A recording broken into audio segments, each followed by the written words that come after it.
Hello and welcome to Unbreakable Mindset, the place where limits end and greatness begins. You were not born to live a small life. Somewhere along the way, maybe you forgot that. Someone told you to sit down, stay in line, be realistic. But deep inside you, there's a fire, a hunger that won't go away, a voice that keeps whispering, "I was made for more." Your current situation? It's not your final destination. The only thing standing between you and greatness, is the story you keep telling yourself about why you can't. But that story is a lie, and it's time to let it go. You think your past defines you? No, your past was preparation. The pain, the failure, the rejection, it didn't come to break you.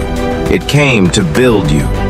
Pressure makes diamonds. Storms don't break strong minds, they reveal them.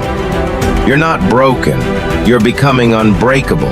So stand up, raise your standard, stop asking for permission to be great. Today, you decide. Today, you commit. Today, you awaken the fire within, and you become unbreakable.